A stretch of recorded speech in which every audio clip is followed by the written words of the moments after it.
It was rare for the air in the northern village of Skogar to be still. Even on the calmest nights, a faint, almost imperceptible current seemed to stir the fir needles on the ancient trees, to rustle the dried grasses on the rooftops of the long houses, and to carry the distant, rhythmic sign of the fjord. For most, it was merely the breath of the land. For Asta, an apprentice seer, barely past her 16th winter, it was a language. She sat on the cold, smooth stone of the village's highest point, a weathered outcrop overlooking the cluster of turf-roofed homes that huddled against the encroaching forest. Below, the last flickers of hearth fires winked out one by one as the villagers settled into their deep, dream-filled sleep. The only sounds now were the distant hoot of an owl, the gentle murmur of the nearby river, and the ceaseless, soft hum of the wind. Asta closed her eyes, letting the chill air kiss her cheeks, her hands resting lightly on her knees. She didn't just feel the wind, she felt through it. It was a vast, invisible tapestry woven with threads of time and memory. Her grandmother, old Salvig, the village's revered Cyrus, had taught her this. The wind, Salvig had often rasped, her voice, like dry leaves, carries more than scent and frost. Child, it carries echoes, echoes of footsteps long gone, of words long forgotten, of hearts that beat before ours. The echoes were especially strong tonight, like a deep thrum under the normal currents. She didn't hear a voice. She felt something deep inside her bones, a little vibration that hinted at stories that were about to be told. She thought of it as a veil that was always moving and showing bits of what was behind the present. It was clear and shimmery. The first strands of the aurora began to spread out above her. They were pale green at first, like the shy shoots of spring, but then they spread across the dark sky. After that, as if a heavenly artist had dipped a brush in liquid starlight, shades of violet and rose bled into the green, swirling and dancing with a silent, majestic grace. Salvig had said that the aurora was the most beautiful thing in the world that could be seen. It was a bridge between the seen and the unseen. The aurora was often at its brightest when the whispers were at their loudest. Asta focused and took deep, slow breaths. She pictured herself as a hollow reed that let the wind pass through her and make sounds inside her. She could feel the cold of old snows, the warmth of fires that had long since gone out, and the faint smell of wood smoke from hearths that had turned to dust hundreds of years ago. These were the common whispers, the background noise of history. But tonight, something new was coming up, a persistent, almost insistent thread that was woven into the wind. It began with a sensation of vastness of open water, not the contained fjord below, but an endless rolling expanse. Then I felt a deep longing for something that was lost, something valuable. It was fragmented, like shards of ice catching the light, a flash of a weathered hand, the glint of a polished stone, and the distant sound of a mournful horn. Asta shivered, not from cold, but from the intensity of the connection. She had never felt a whisper so focused, so laden with emotion. It was like a single clear note emerging from a symphony of indistinct sounds. This was a story, not just an echo, a story that wanted to be heard. Her mentor, Salvig, was a woman carved from the very rock of the north.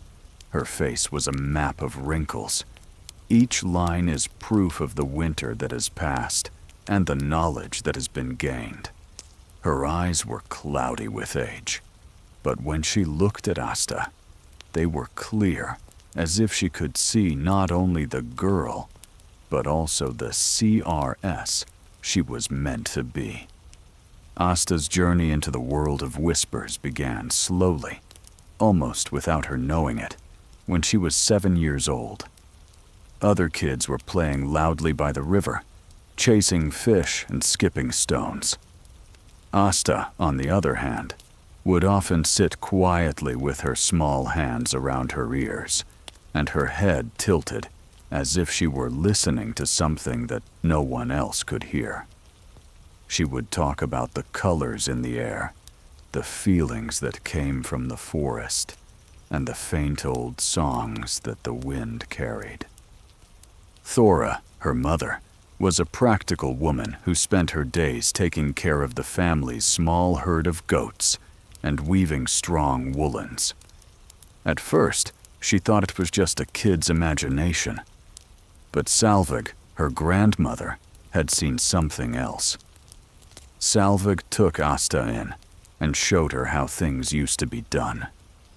She taught Asta how to tell the difference between the sound of light rain and the smell of a storm coming. She showed her how to pay attention to the small changes in the vibrations of the ground that happened when groups of animals moved through. She taught Asta how to be patient, how to be still, and how to really respect the unseen forces that shaped their world. Salvig would say in a low voice, "The wind isn't just air, Asta. It's the breath of the world, and every story that has ever been told is in that breath." There weren't any big events or speeches that made Asta's training more exciting. It was all about being aware, paying attention, and feeling a strong connection to nature. She spent a lot of time with Salvig, learning the names of all the plants, the habits of all the animals, and the patterns of the stars. She learned to read clouds like books, understand what birds were saying, and feel the earth's soft pulse under her bare feet. Her senses got sharper, like finely tuned instruments that could pick up on things that weren't normal. She learned that the real power comes from knowing what to do, not from telling people what to do, and from going with the flow of life, not from making things happen. The village of Skogar itself showed how tough and strong people can be. It was hard to live there because it was in a safe fjord. The longhouses, which were made of strong wood and had thick layers of grass on top, looked like they belonged there. Their smoke holes let out thin streams of wood smoke into the cool air. Because they worked, ate, and lived by the seasons, the villagers were very close. Asta's dad, Eric, was a well-known fisherman. His hands were rough from years of pulling nets out of the cold waters of the fjord. Asta felt better because he was always there for her and was strong even when he didn't say much. At first, Asta's mother, Thora, didn't believe in her gift, but over time she grew to accept and even love it. She could see how much peace it brought Asta, and sometimes the whole village. Asta heard more than one thing in the whispers. There were the soft sounds of a neighbor's cooking fire, or the sound of a child crying in the distance. There were also whispers of memories from the past, like the faint echo of a happy wedding feast from last summer, or the sad murmur of a funeral procession from a few seasons ago. There was also the old wind, a deep, slow current that moved with the weight of centuries, carrying the sounds of things that had happened long ago and people whose names were now only whispers. Asta wanted to know more about this old wind because it had the most interesting stories and the deepest truths. The next morning, Asta saw Salvig by the fire, her twisted fingers weaving a fishing net without making a sound. The longhouse was still quiet, and the smell of wood smoke and stew from last night was still in the air. The smoke hole let in thin, pale sunlight. Dust motes that light up the air and move around.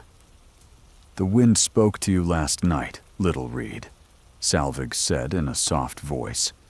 It wasn't a question, it was an observation. Salvig always knew. Asta nodded and sat down on a low stool next to her grandma. "It was different, Grandma. It wasn't just echoes.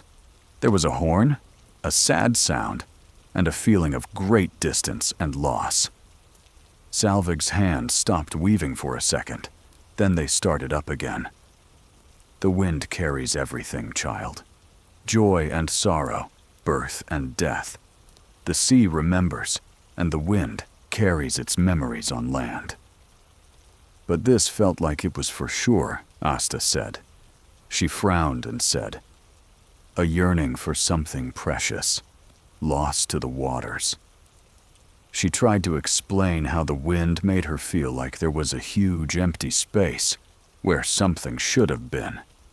It was a deep, painful emptiness, like a song that has lost its tune, or a fire that has gone out in a hearth.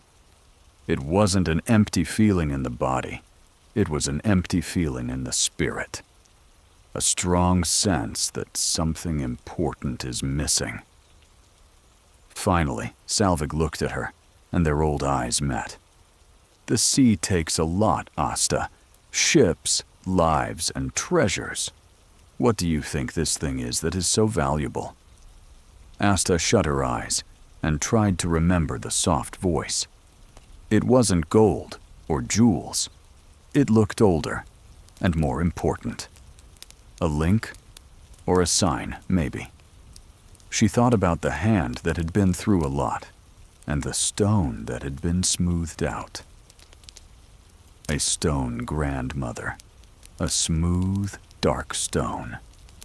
And the hand, it was a strong hand, but worn like a chieftain's. And the horn, it was a war horn, but its sound was not of battle, but of profound sorrow, a lament for something irreplaceable. Salvage's eyes turned to the fire in the fireplace that was flickering. They had a quiet moment to think. The crackling of the fire filled the room, which was a nice change from the heavy thoughts that were on Salvig's mind.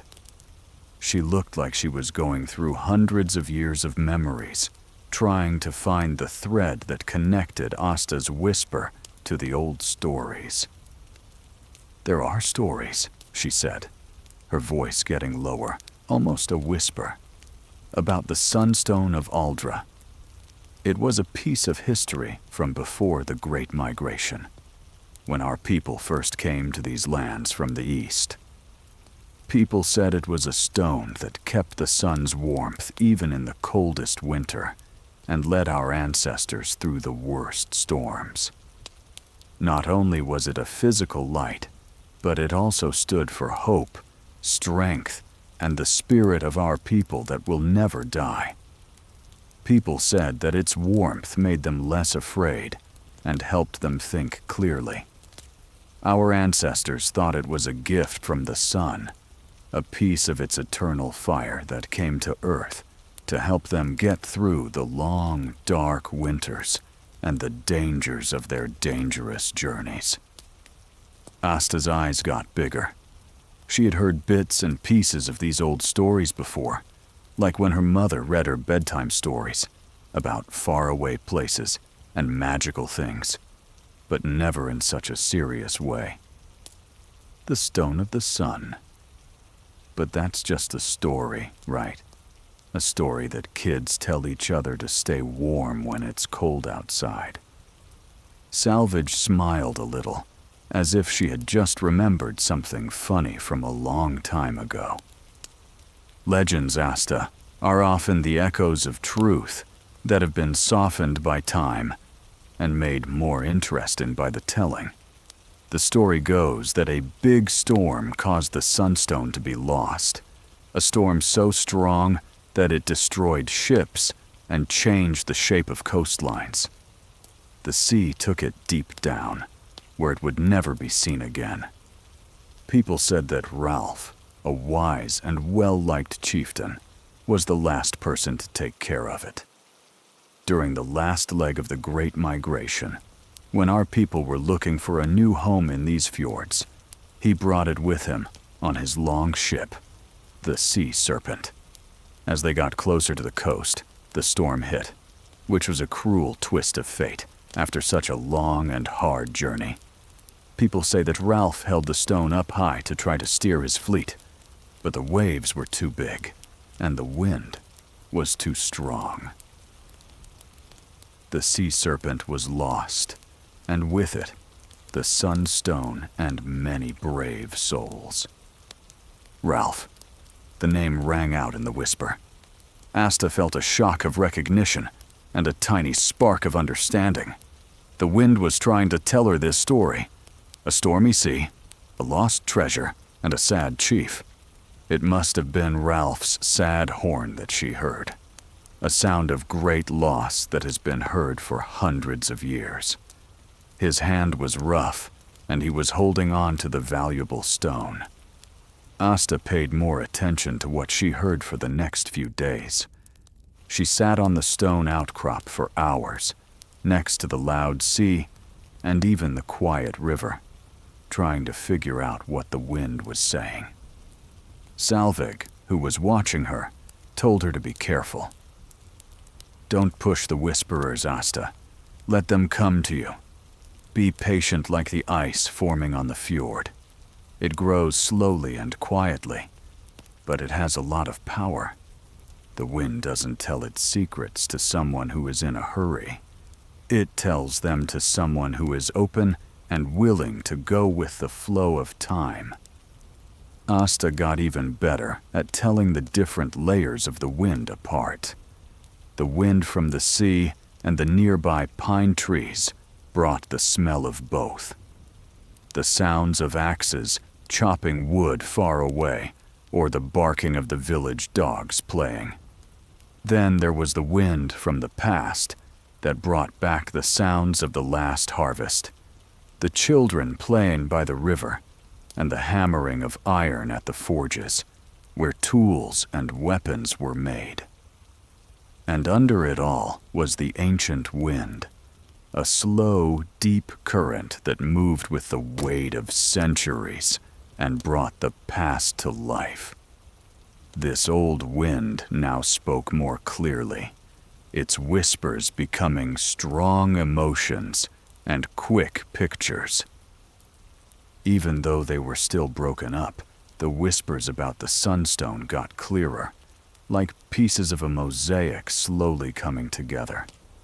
She could feel the storm's raw power as it took it.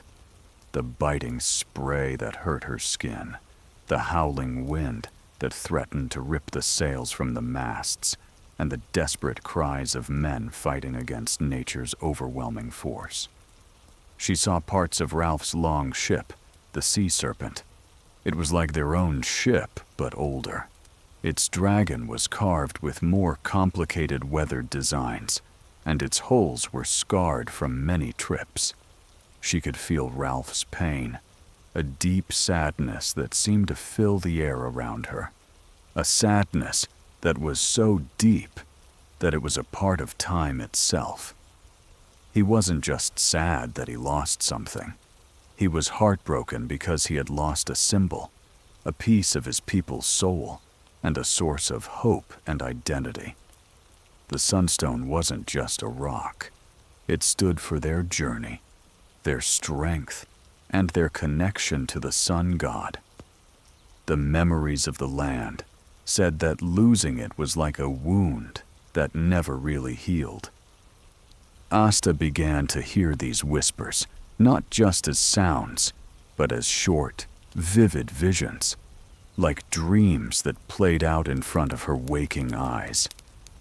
The waves hit the deck of a ship, and she saw Ralph holding the glowing sunstone high above his head. He looked very sad. She saw the stone slip from his hand and slowly and painfully fall into the dark, swirling void. She felt the cold water wrap around her, and then she felt warm, like there was a light that stayed with her, even in the depths. The sunstone was lost, but it wasn't gone for good. Its old fire still beat like a heart under the waves. One night, the aurora was so bright that it almost hurt her eyes. It painted the sky in bright strokes of emerald and sapphire. Asta felt a strong pull. As she stood by the shore, the waves were crashing against the rocks in a steady rhythm. The song of the wind has a low bass note. The aurora pulsed, and with each pulse, the picture in her head got clearer. A cove not too far from Skogar that not many people go to. The fishermen named it Serpent's Teeth because the dark, jagged rocks that stuck out of the water looked like fangs and were ready to tear open any hole that got too close. People knew that this part of the coast was dangerous because of its sharp rocks and changing currents. She saw Ralph, who was old and tired and had white streaks in his hair, standing on a cliff that looked out over that cove. His shadow stood out against the stormy sky. He wasn't looking for the stone. He was grieving it, which was something he had done many times before. He had lost someone he loved, and the way he held his shoulders and head down showed it. And then, a new feeling that was even clearer than before. There was a faint, almost unnoticeable warmth coming from the cove's churning waters, right below where Ralph had been standing. The old heat and soft light of the sunstone were coming through, even though it was deep in the cold. It was a warmth that came from life and a strong spirit, not from fire.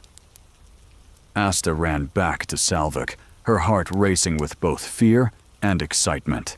Her words came out quickly because he was out of breath. "Grandmother, the wind showed me the cove with the sharp rocks, Serpent's Teeth. Ralph and the sunstone were there. It's still warm under the waves. I could feel it, a soft pulse, like a heart that was asleep."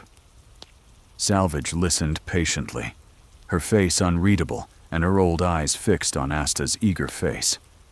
After Asta was done, the elder seer took a deep breath. It was a slow, careful breath that seemed to pull in the very heart of the longhouse. There was a deep silence between them, and the only sound was the soft crackle of the fire in the hearth. "The sunstone of Aldra," she said in a voice that made Asta's hair stand on end. "It's said to be a guide, not just a light, but a compass for the heart and a beacon for the spirit. If it really lies there and its warmth still pulses, it has chosen to reveal itself through you. Asta. The land has called it back." "But why now?" Asta asked, not getting it. She looked at him with a mix of disbelief and amazement. Why, after so many years? Why didn't it show itself to Ralph, who was so sad about it? Or to you, Grandma, who has listened to the winds for so long? Salvage's eyes were far away, as if he were looking through the walls of the longhouse, through the present moment, and into the vast tapestry of time. "Maybe the land needs its warmth again, Asta. The winters have gotten colder, and the fishing has gotten worse. Maybe our people need its guidance, its clarity, and its reminder of the everlasting light. The spirit of Skogar itself may be calling for its return." "Or maybe," she said, turning her gaze back to Asta with a faint, knowing smile that held the wisdom of many generations. "It is simply your time, Asta. Your spirit is in tune with the ancient currents in a way that others are not. You are the one who can hear what others cannot, and feel what others only dream. The Sunstone has been waiting for you to touch it and understand it. The thought of getting the Sunstone back was scary. People knew about the Serpent's Teeth Cove. It was a bad place to be, even for sailors who had been there before. People knew that the currents were very strong and could smash a small boat against the sharp, hard rocks. People knew that the depths had hidden dangers, like snags and dangerous currents. Asta knew she couldn't go alone. This was not something that one person could do alone. Later that day, she asked her father, Eric, for help with the help of her special gift. He was fixing his fishing nets by the water, and his strong hands moved easily. He was a strong man who didn't say much and listened to Salvig's advice. He knew the sea better than most people knew their own hearts.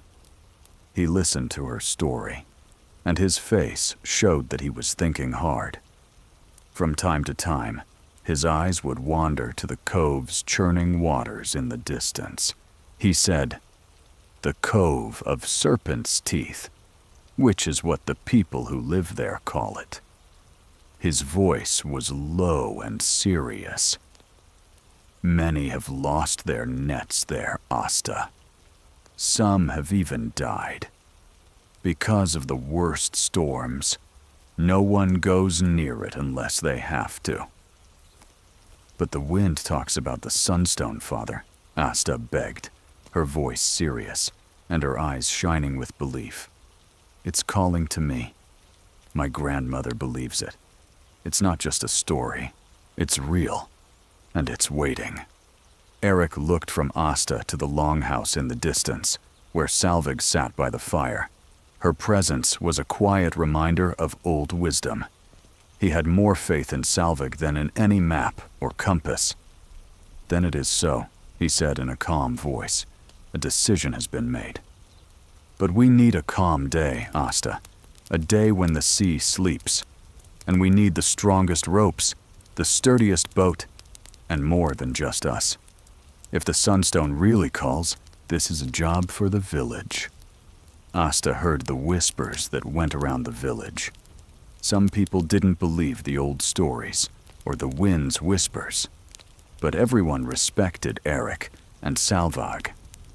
Asta's strong belief made the story of Aldra's Sunstone, which had once been a distant myth, seem real.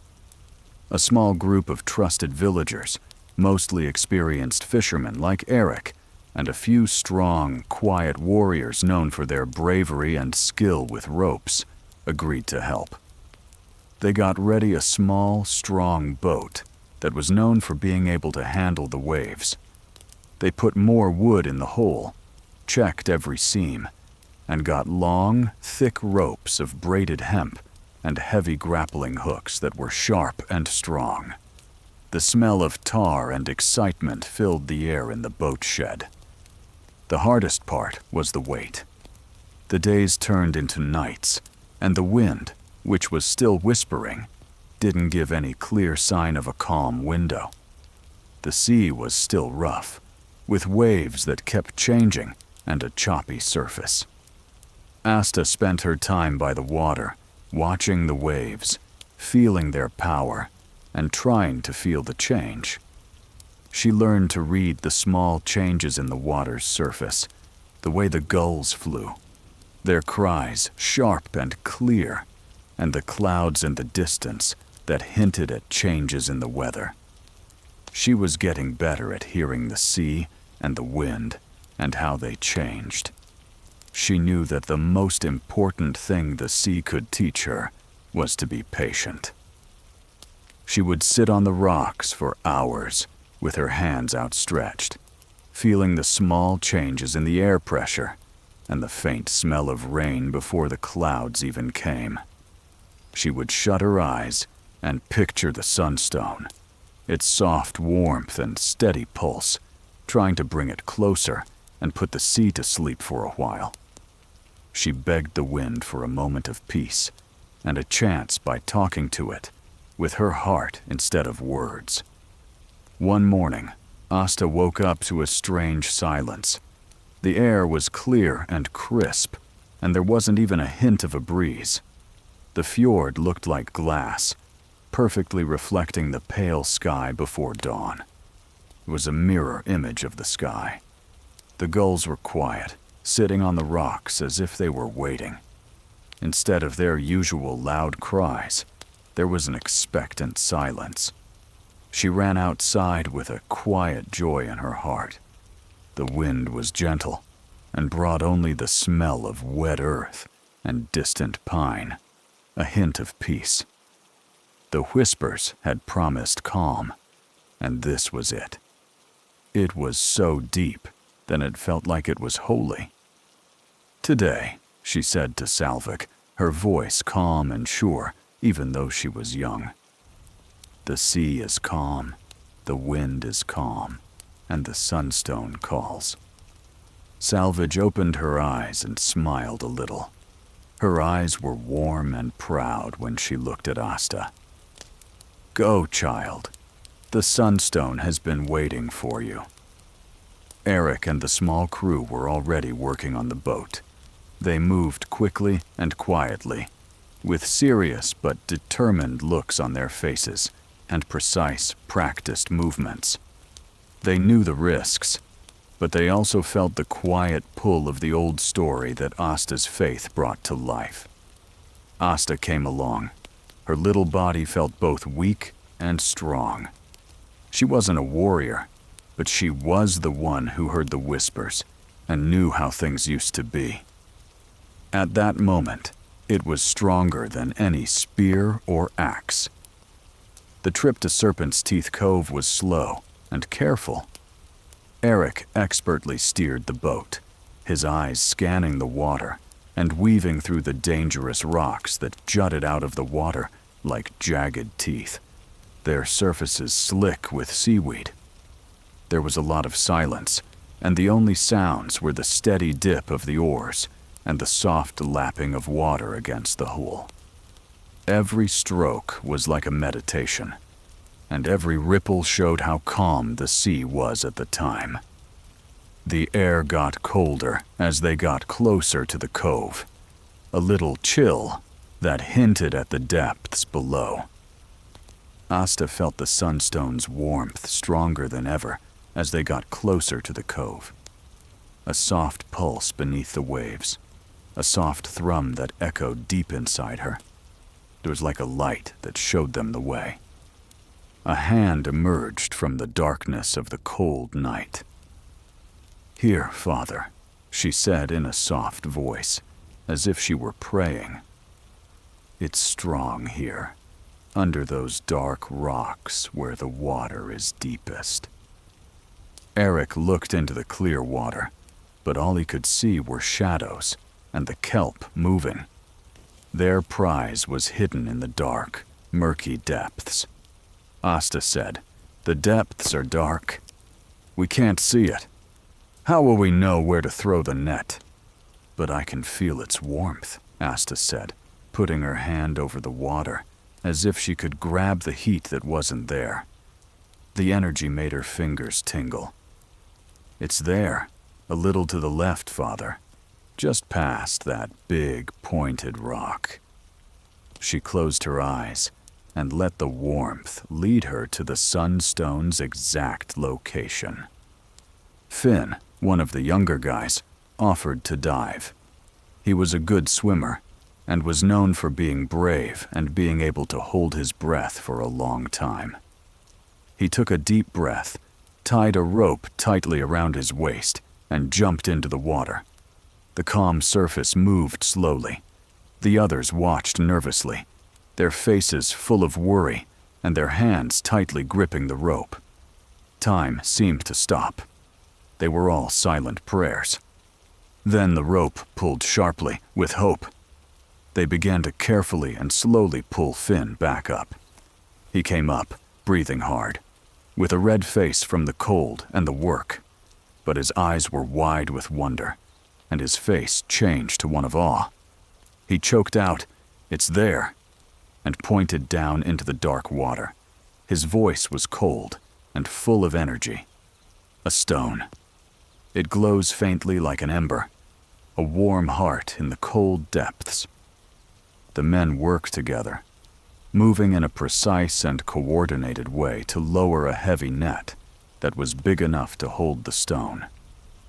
With Asta's steady sense of the stone's warmth and her quiet instructions, they moved the net around until Asta could feel a clear change in the current, a slight resistance, and a feeling of something settling inside the net.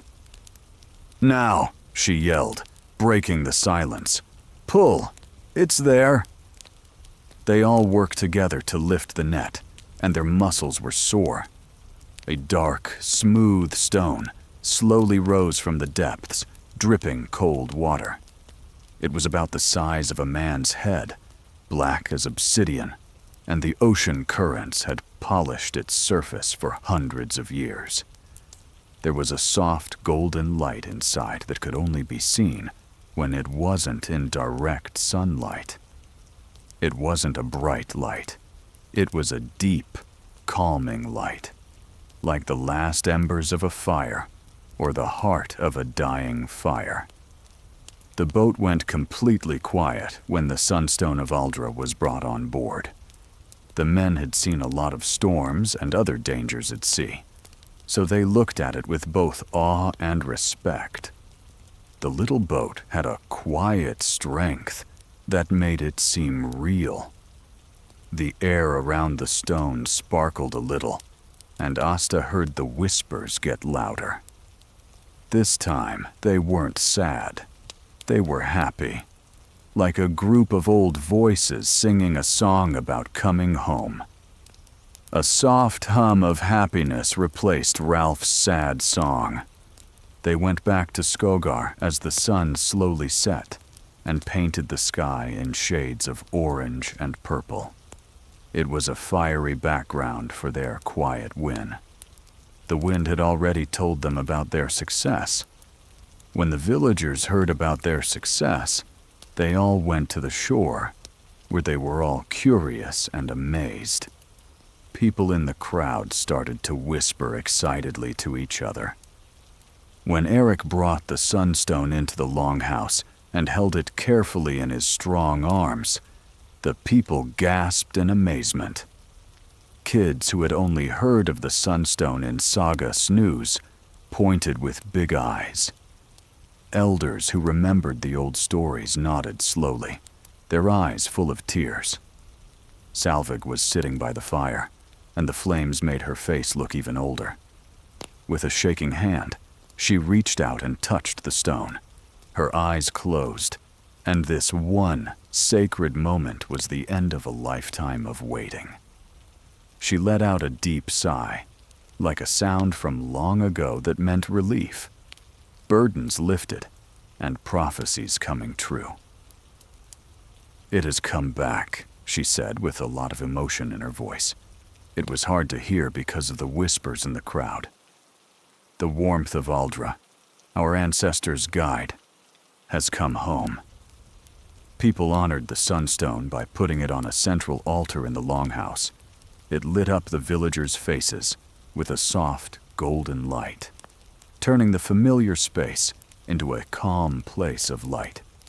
It made the room feel cozy. It was a warm, soothing feeling that seemed to calm every heart, get rid of the last bits of the cold from the north, and make all of your worries go away. That night, the longhouse was quiet and polite. There weren't any loud parties or people bragging about how brave they were.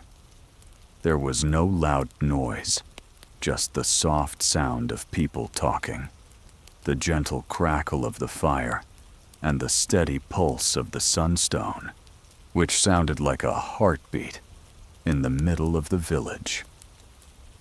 She was very calm, a strong sense of belonging and a bond that went beyond words. The north wind didn't just talk about things that had happened in the past. They were the story that never ended. A story that goes on and on about life, death, rebirth, and how we stay in touch. And Asta, the young seeress, was now an important part of their gentle, eternal flow, which kept their wisdom safe. The aurora danced, a heavenly ballet of light and magic that showed how much we are all connected without words. Asta closed her eyes and let the whispers lull her to sleep. She knew that the sunstone's warmth and the wind's wisdom would watch over her dreams and the dreams of everyone in Skogar. The north wind's old whispers made everyone sleepy, and the village was quiet. The soft light of the sunstone made everything look calm. It was a song about peace and feeling like you belong.